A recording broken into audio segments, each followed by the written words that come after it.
peuple.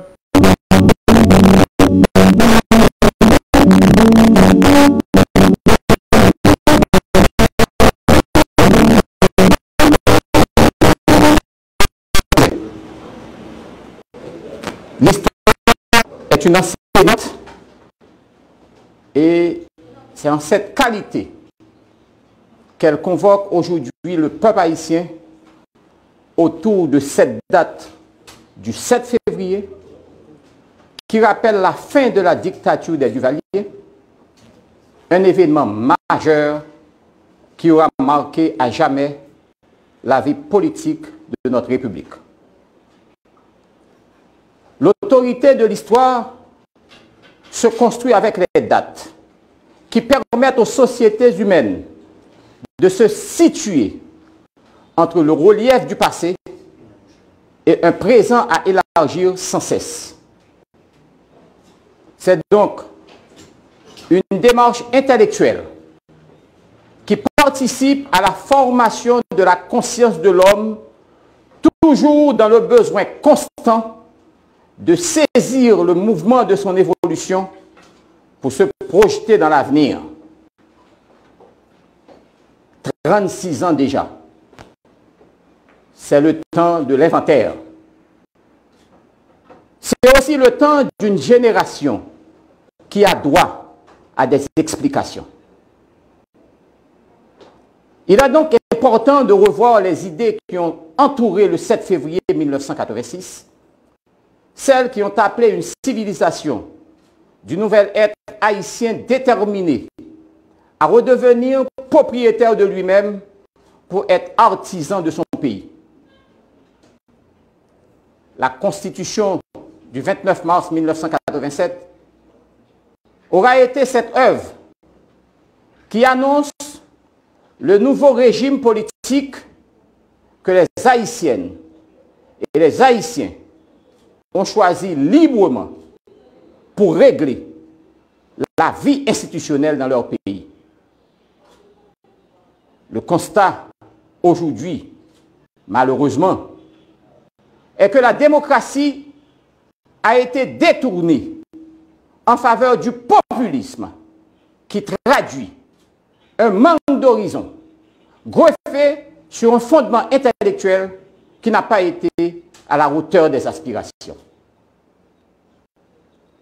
Les conséquences sont telles que notre charte fondamentale en est sortie souillée par des imposteurs qui ont pris toutes les précautions pour empêcher la mise en place des institutions.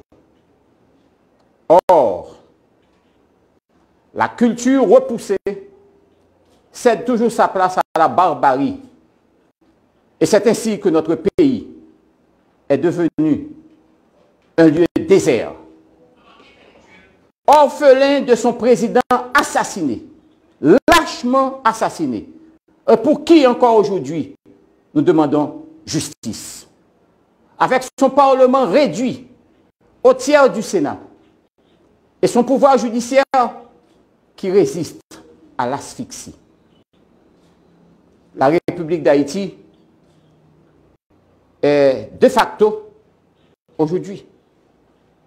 Et la population est placée sous la dictature de la défiance.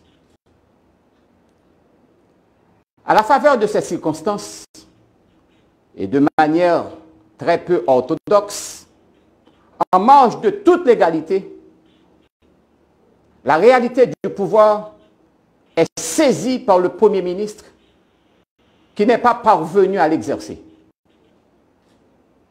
Voilà 7 mois depuis que le docteur Ariel Henry, de son lieu, n'est pas en mesure de dire en quoi consiste son mandat, alors que les conditions de vie de la population continuent de se dégrader.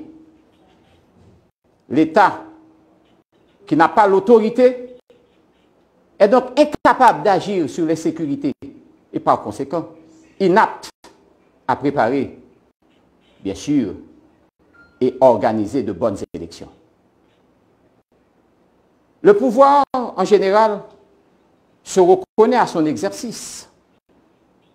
Et un pouvoir qui n'agit, et surtout qui n'agit pas, n'en est pas un. Combien de cadavres encore pour nous compter en plus? Combien de kidnapping, cas d'enlèvement encore pour nous compter en plus? Combien de gangs encore à petit territoire qui a partagé, qui a séparé, tant qu'on t'est en d'un pays? Combien de gouttes on a besoin encore pour un dollar? Comment faut-il continuer encore à dépenser l'argent de l'État sans compter et sans contrôle? Les questions sont nombreuses pour exposer incapacité gouvernement des fêtes dont chef journée jeudi, le docteur Ariel Henry, constitué principal obstacle pour le dialogue national. Devant dégradation accélérée vie politique là, en Haïti, le gouvernement qui en place là, il n'y a pas trop gros bagailles pour le faire. Sous problème qui a affecté le pays et qui de plus en plus a pas aggravé. Une seule voie a été ouverte à la nation. Celle que chacun répète et que certains malheureusement hésitent à emprunter. La concertation et le consensus s'imposent aux acteurs qui, dans un élan de lucidité, doivent comprendre que toute initiative sectaire est vouée à l'échec qui entraînera bien sûr les fondements du pays. Le compromis, cette fois, doit l'emporter sur les mesquineries répétées qui ont déjà donné les résultats que le peuple haïtien est en train de subir. Il paraît nécessaire de retracer l'histoire de ces 36 dernières années pour évaluer la gestion du pays avec les désordres de la mauvaise gouvernance, voir comment elle a été faite et au regard de notre présent, convenir de la nécessité, je dis bien, de la nécessité d'une rupture qui ouvre sur la modernité. Le Sénat de la République que je préside affirme son engagement dans cette voie de la rupture et elle a décidé activement d'entreprendre avec les autres le chantier du consensus. Le Sénat annonce pour la fin de cette semaine la tenue d'une grande réunion des différents pôles de la société, tout en souhaitant vivement la participation du Premier ministre Ariel Henry que nous avons invité officiellement. Les patrons bonheur pour nous voyer aucun chaîne compliment à tout secteur qui ont même souhaité les bons offices du Sénat. Un gros coquin compliment à évêque, l'Église catholique, un pile leader moral, un pile leader politique, qui croit que eux-mêmes, c'est seulement consensus qui est capable de mener nous sous voie de libération que nous avons souhaité pour le pays. La détérioration de notre société haïtienne est manifeste pour exiger le consensus au lieu de la confrontation stupide. Et je dis bien stupide. Le Sénat réitère sa position ferme qui constatait jeudi à même, à minuit, fin service Premier ministre de fête là, que le tabac à pays et donc rôle les journées jeudi a consisté seulement à liquider les affaires courantes. En ce sens, nous avons demandé au Premier ministre pour ne pas outrepasser limite que la loi à la constitution pays en Bali par rapport à un nouveau statut que le gagne aujourd'hui. Et surtout, pour ne pas aller au-delà de compétences pour engager l'État plus loin, côté l'État doit pour il. Ne m'entendez pas là. Mettez conseil électoral campé. Fait assemblée constituante. Prends un ensemble d'initiatives pour faire des gros projets d'envergure pour le pays. On a dit, Premier ministre, rôle les confiné à partir de aujourd'hui à liquider uniquement les affaires courantes. Et c'est ça que fait. Nous dit Premier ministre. Et nous dit tout le monde de bonne foi qui est dans le pays pour associer à Sénat. Et m'entendez Premier ministre à travers Miami Herald qui dit que tu as content chita avec 10 sénateurs. Nous prenons au mot et nous allons inviter à associer là nous pour nous capables.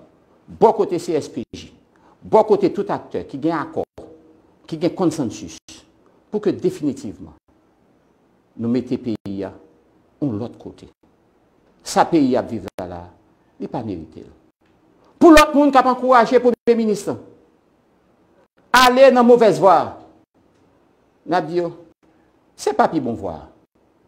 On évite de mettre engrais dans le jardin diable. Je ne veux dire, on te dit, et qu'on voit déjà, drap chiré net, pas de drap encore qui peut couvrir pièce pied moun. Nous ne sommes pas capables de craser la dernière chance que nous gagnons pour nous vivre sous le bout de terre. Nous avons dit attention, PM, craser les bouteilles là, c'est une. Mais ramasser les ingrins bouteilles là, c'est deux. La situation est trop grave. Elle ne permet à aucun groupe, à aucun secteur de ruser avec les règles pour profiter des miettes. Il n'y a plus rien à prendre. Nous avons à ramasser notre pays, le relever avant de penser au pouvoir, à prendre par le biais des urnes, bien sûr. Parce que de toute façon, nous sommes pour des élections. Nous devons aller aux élections.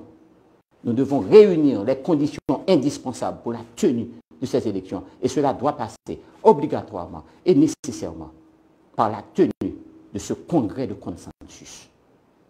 Notre réunion, ou notre congrès de consensus, se propose d'avoir autour de la table les différentes tendances des différents secteurs de la vie nationale pour dégager un consensus, le consensus vrai, le consensus véritable, qui met un terme à la crise haïtienne, qui nous déshonore et nous avilit. Merci.